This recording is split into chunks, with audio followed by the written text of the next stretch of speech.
It started on a fog-thick morning in early October 1944.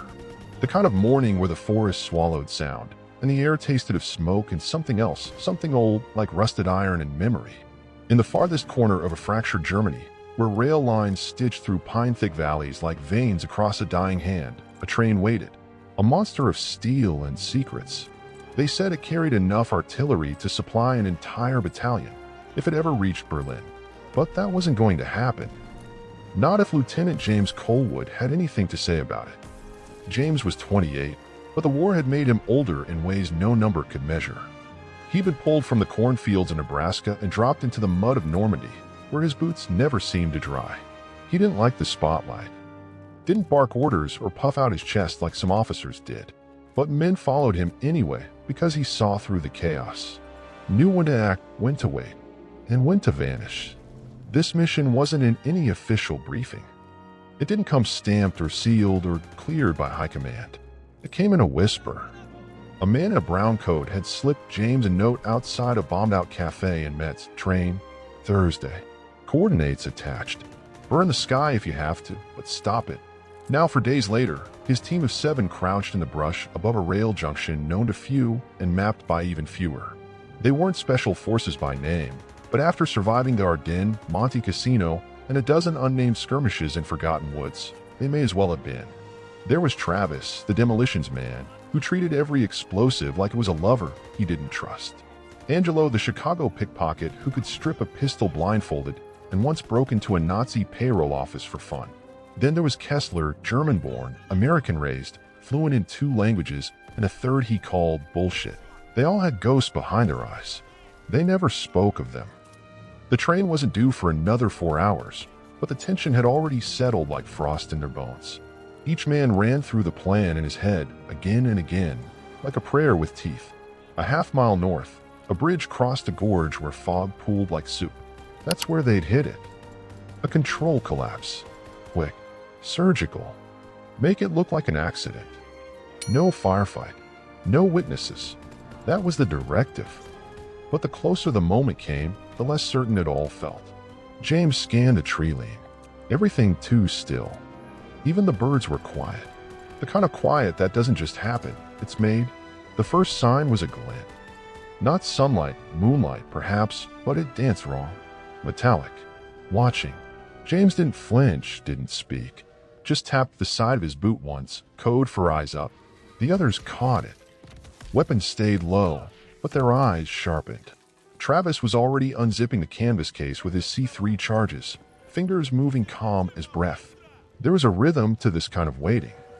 A heartbeat you had to match or it swallowed you whole. Each hour passed like a slow drip. The wind whispered through pine needles, then fell silent again, like even it didn't want to be heard. Then it happened. The faint rumble, barely perceptible at first, grew beneath the soles of their boots. Not thunder. Not this time. It was heavier, industrial, like something ancient and angry had woken up miles down the track. James raised one hand. The others froze.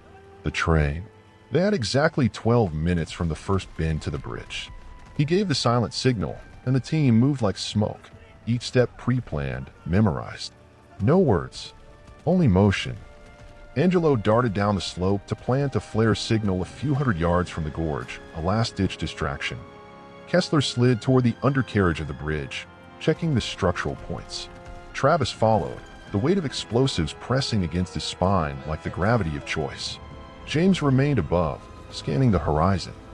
His gut was tight. Wrong tight. This wasn't adrenaline. This was something else. And then, just beyond the far ridge, he saw it. Not the train. Not yet.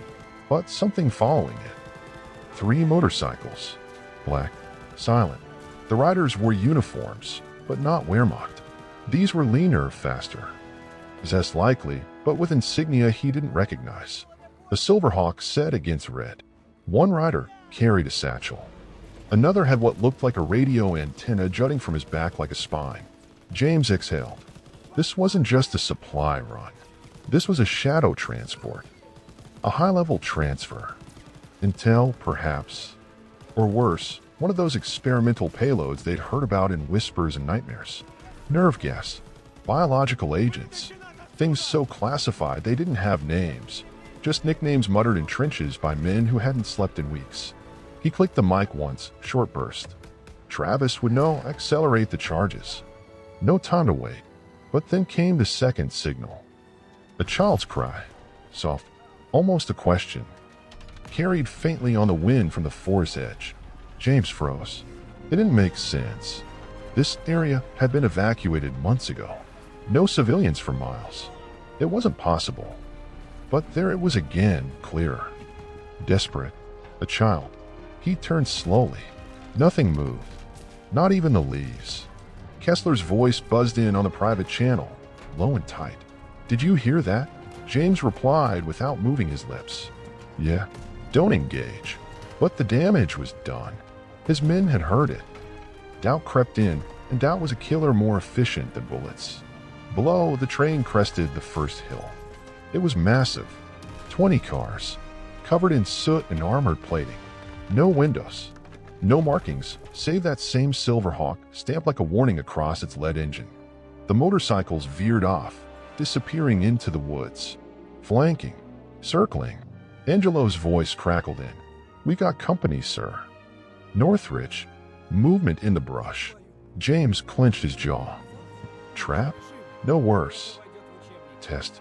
Somebody knew they were here, and they were waiting to see what the Americans would do. He looked down at the gorge. The bridge.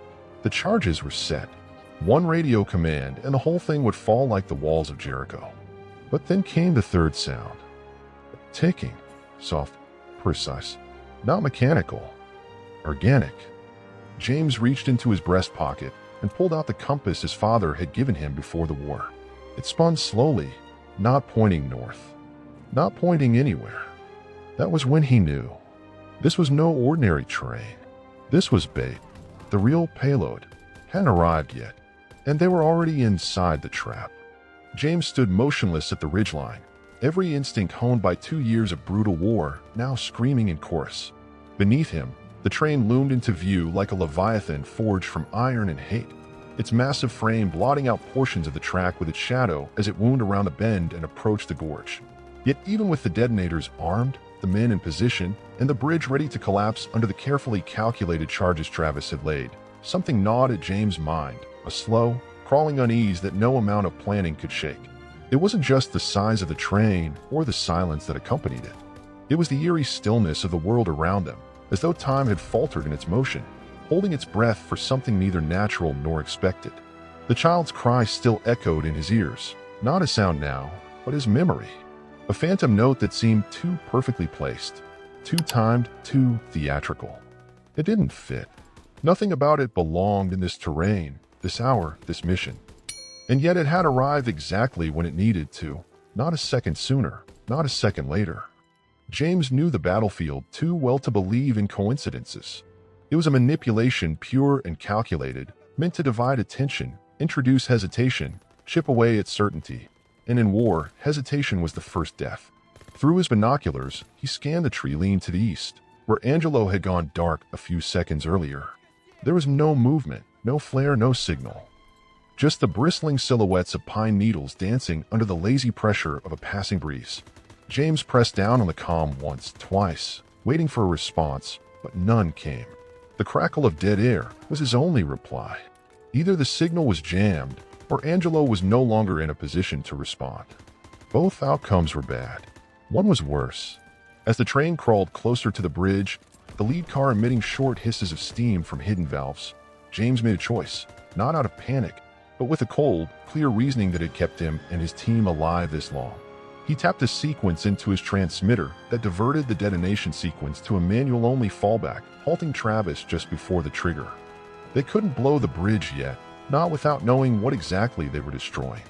Intel had mentioned munitions, maybe experimental weaponry, but nothing about SS Outriders, children's voices, or dead zones in radio contact.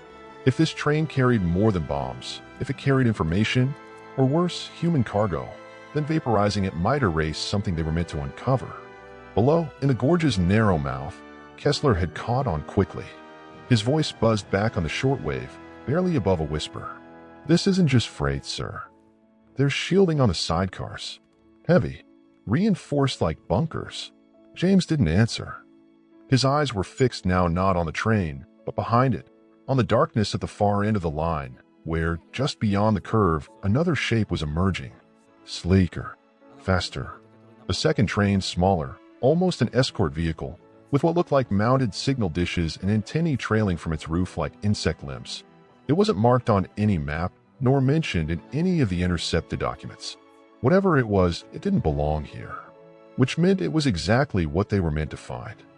And that changed everything. The original objective, blow the track, disable the supply route, vanish, was no longer viable.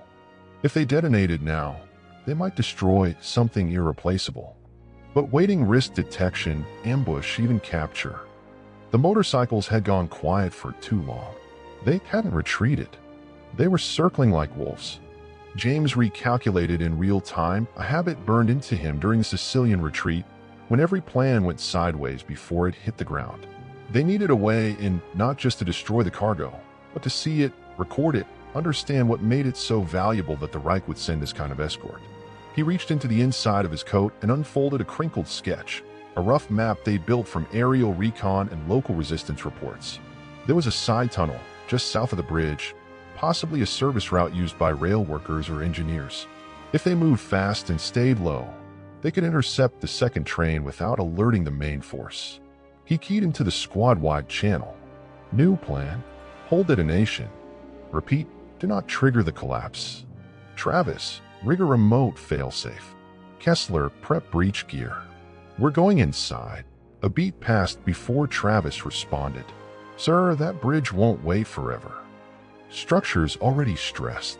I know. We won't be long, James replied, though even as he said it, he could feel the risk stretching like taut wire between every decision. I want eyes inside that second car before anything goes up. We came here to stop a train. Now we're stopping history. He paused and looked once more through the glass at the oncoming machine. Its windows were blackened, but his gut told him something was watching from inside, something that had known they were coming all along. James didn't waste time once the decision was made. He descended the ridge in a swift, deliberate crouch, moving with the practiced grace of a man who had memorized the terrain days in advance.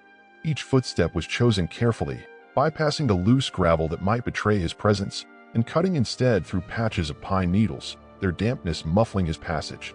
As he moved, he whispered terse instructions into the radio, guiding his men into new positions with the kind of quiet authority that didn't need volume to be heard. They understood what the change in tone meant.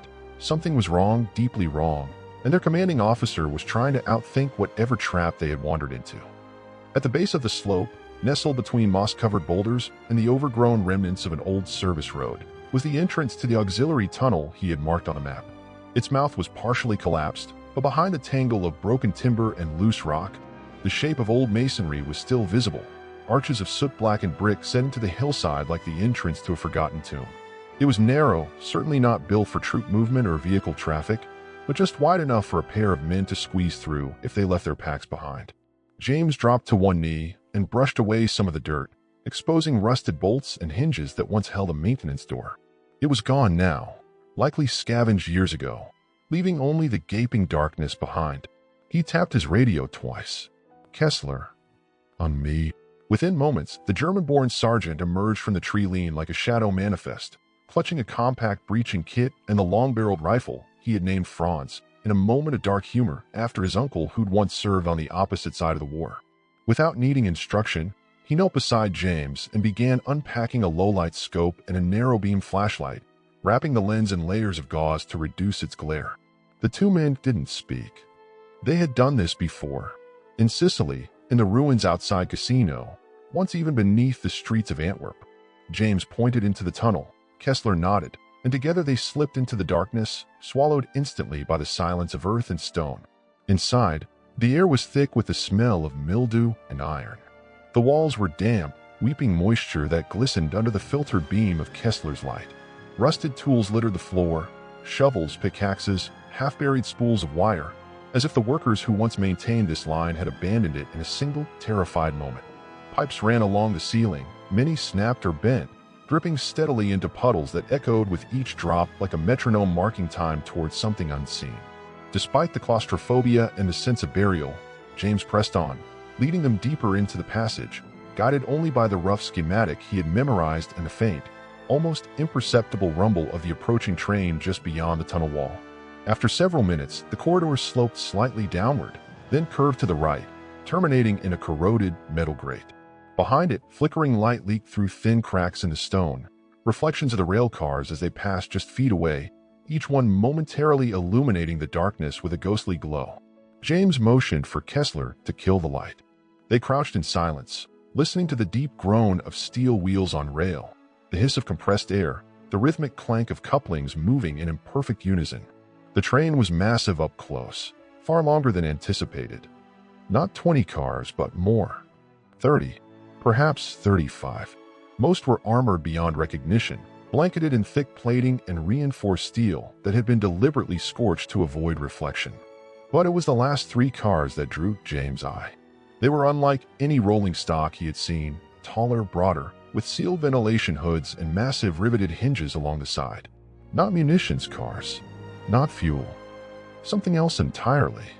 And from within them, beneath the noise of the engine and the grind of the wheels, James could just barely make out another sound, low, rhythmic, almost human. Breathing. Kessler had heard it too. His hand drifted instinctively to the blade at his belt, not out of intent to use it, but in that old soldier's habit that came when something primitive stirred beneath reason. James leaned closer to the grate, pressing his eye to a small fracture in the masonry. There, for only a moment, as one of the last cars passed within inches of the wall, he saw it, a face, pale, thin, eyes wide open and staring through the dark as if searching for salvation in the shape of a crack in stone.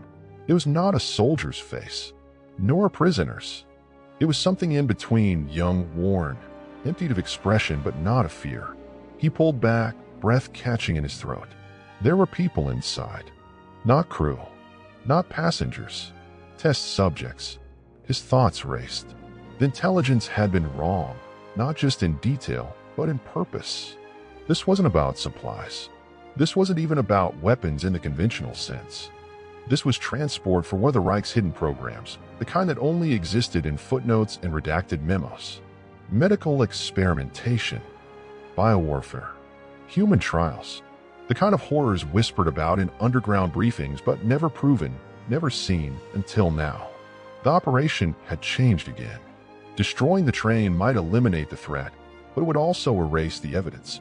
They couldn't let that happen. Not now.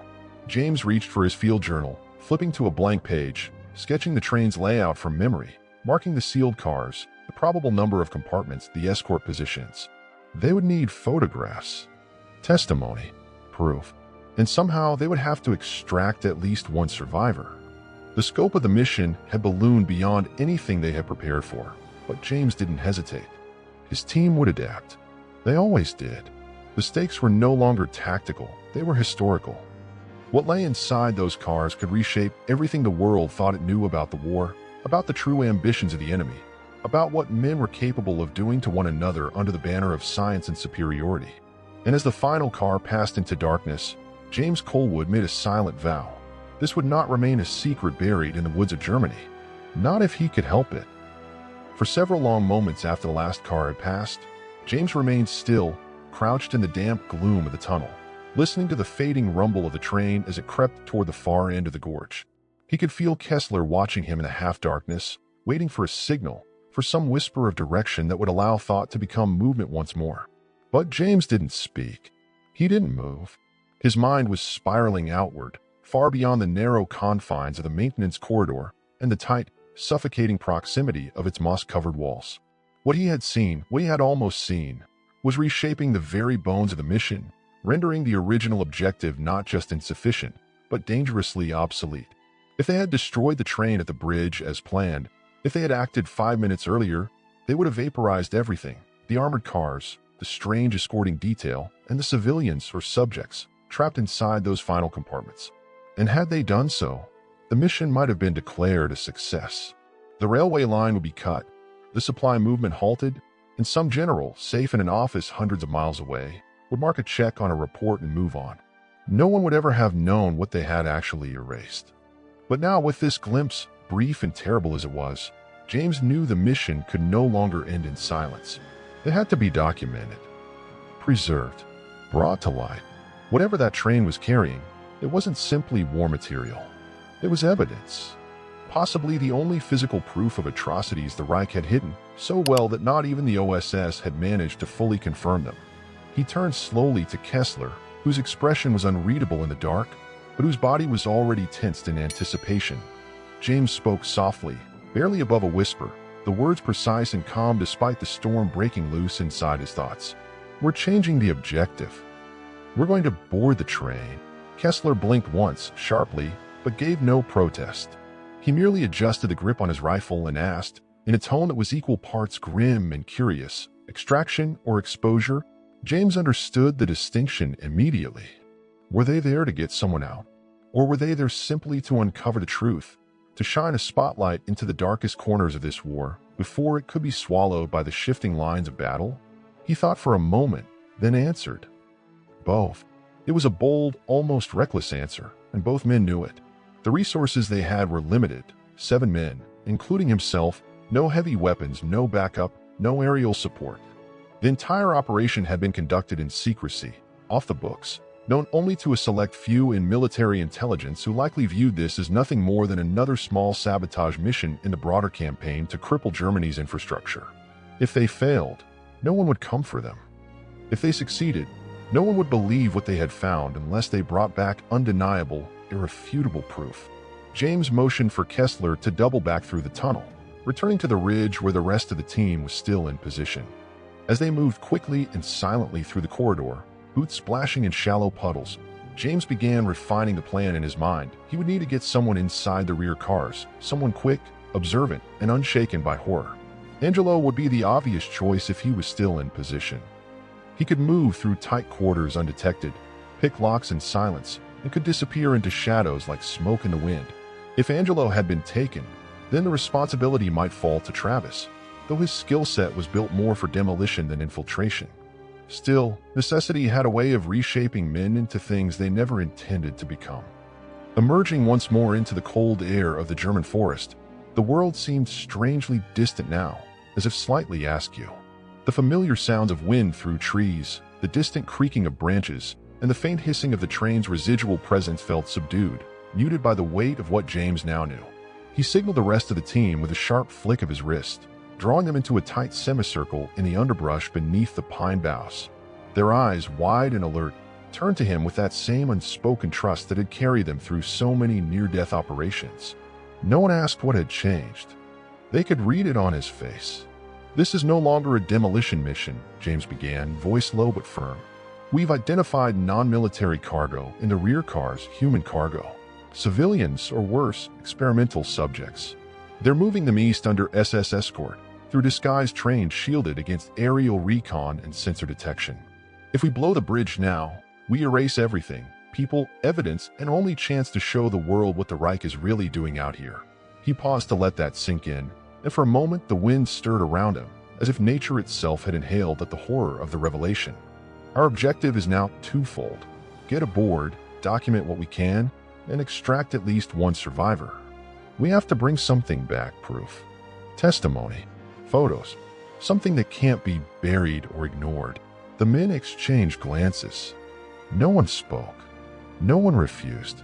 These were not ordinary soldiers. They were already operating outside the lines, already accustomed to the idea that some wars were fought not for medals or promotions, but to prevent certain truths from vanishing in the smoke of history. They knew the risks. They had accepted them long before stepping foot on German soil. James continued, outlining the new plan with surgical precision. They would intercept the train at the maintenance yard near the next switch point, an area less guarded, possibly a scheduled inspection stop. Angelo, assuming he was still active, would gain entry to the rear cars. Kessler would provide overwatch from the ridge. Travis would plant controlled charges at the far switch, not to destroy, but to derail or delay if the train began to move before they were ready. The rest would serve as mobile support, ready to engage if things went south, but tasked primarily with escape routes and fallback positions. There would be no backup, no cavalry riding to the rescue if it went wrong. But that was never the point. They were ghosts in enemy territory. Their success would be measured not in casualties inflicted or infrastructure destroyed, but in truths carried home, smuggled like contraband through the lines of fire and censorship. As the team split off into formation, disappearing once more into the wilderness, James took a long look at the horizon where the tracks curved into mist.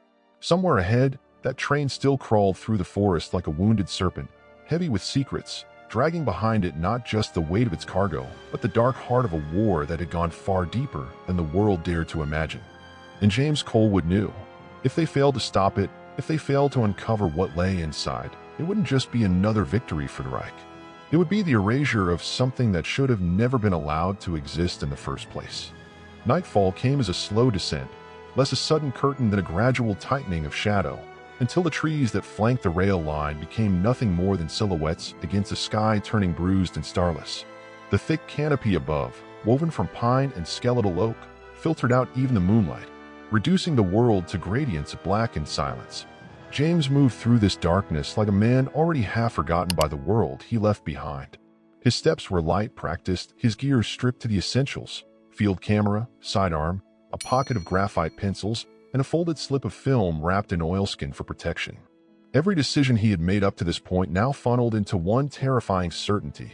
If they were discovered, there would be no time to send for help, no moment for negotiation, no mercy. They would vanish as if they had never existed, buried beneath the very secrecy they sought to expose. As he reached the overlook that afforded a partial view of the secondary switching yard, James took a knee behind a wall of brambles and low stone. Below him, the yard spread out like a skeletal grid, its geometry harsh and angular, marked by rusted rails, idle cranes, and low concrete bunkers camouflaged by tarps and netting. A handful of sodium lamps, choked by insects and smeared with years of grime, cast weak orange halos over key junctions, but most of the yard remained submerged in gloom. To an untrained eye, it might have looked abandoned. But James had studied too many of these sites to be fooled. There was movement, disciplined, rotational, timed with mechanical precision. 2 guards patrolling the north platform. One crouched in the shadows near the western track junction, likely with radio access. And more telling than anything else, a faint glint of glass in a raised observation post that was otherwise invisible from ground level. A sniper, perhaps, or a signal officer monitoring comms traffic. The train had arrived. It sat motionless on the third spur from the left, its vast length obscured by distance and the yard's industrial sprawl. The escort vehicle, sleek and antenna-laced, was parked slightly ahead, surrounded by tarp crates and what looked like an external power rig. At least 4 figures moved near the engine, not in military uniform but in the sanitized whites of lab technicians or scientific officers. That detail hit James like a blow to the ribs. Scientists. Here, in the dead of night, under SS protection, handling sealed cargo from the Eastern Front. It confirmed everything and elevated the stakes beyond what even he had feared. Whatever was inside those rear cars wasn't just evidence of war crimes. It was part of an ongoing experiment, one still active, still evolving. A quiet rustle at his left shoulder broke his focus. Angelo had arrived.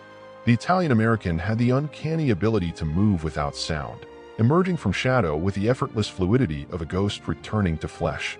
He carried no rifle, only a combat knife, a pair of lockpicks, and a sidearm holstered low along his thigh. His face was smeared with ash, his eyes sharp and unreadable in the low light. James leaned in and whispered, "You see the third car from the rear? With the dual hatches." Angelo nodded once, already scanning routes. Ventilation rigs external. No airflow from the main line. That means internal atmospheres isolated. Probably negative pressure. His voice was quiet, almost clinical. Whatever's in there, they don't want it breathing the same air. James exhaled slowly. "We need you inside that car. Photos, documents, anything with names or protocols. If there's anyone alive, prisoners, staff, whoever, get a name, a face, something we can carry back. And extraction? Secondary. If the car is locked, don't waste time forcing it open. We'll trigger the failsafe at the bridge if it comes to that. But we need proof." Angelo didn't reply. He simply slid down the incline and vanished into the folds of the yard like a drop of ink into water, leaving James to watch the sky, where clouds had begun to swallow the stars. Down below, time seemed to dilate.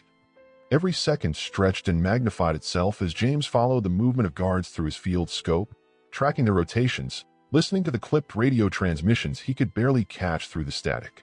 Twice, figures moved too close to where Angelo had been moments before, but neither paused nor raised alarm. He was in. James could only hope he would come back out. 15 minutes passed, then 20. No signal. No movement from the rear cars. No sign of struggle, but also no flare, no smoke, no noise. Then finally, just as James was beginning to run mental contingencies for how to approach the train directly, the faintest glint of motion flickered near the access ladder on the rear compartment. A hand, flashing a silent signal. 2 fingers up, 1 drawn across. Mission complete. James moved into position to intercept Angelo as he returned up the incline, the younger man's chest rising and falling as he pulled off his cloth mask and handed over a tiny, worn notebook, its pages marked in small, spidery German script. Alongside it, he produced a small glass vial, sealed with wax. "They're testing airborne compounds," Angelo said softly. "Something synthetic. Controlled exposure." The people inside, he hesitated, not from fear, but from the sheer weight of what he had witnessed. They're alive. Barely. But their responses are being cataloged. Symptom progression, respiratory data, neural degradation. It's all in there. James took the notebook and vial with reverent care, slipping both into a padded case wrapped in oilskin. His hands were steady, but his thoughts were reeling. The Reich hadn't simply weaponized science. It had institutionalized horror. This was proof. Unambiguous. Specific. Names. Trials. Doses. Even if they were killed in the next hour, this evidence could change everything. He keyed his transmitter. Kessler. Travis. We're falling back to Site 2. Mission parameters achieved. Prepare the uplink for encrypted relay. In the distance, somewhere behind the trees, thunder rolled faintly across the hills, not from the sky, but from artillery echoing dozens of miles away. The war still roared on, a great grinding of nations, but here, in this forgotten pocket of forest and iron, a different kind of battle had been fought, one not for land or victory, but for truth. And James Colwood, kneeling in the cold earth with a book full of secrets and a vial of horror in his hand, knew that if they lived to tell the story, history would never see the war the same way again.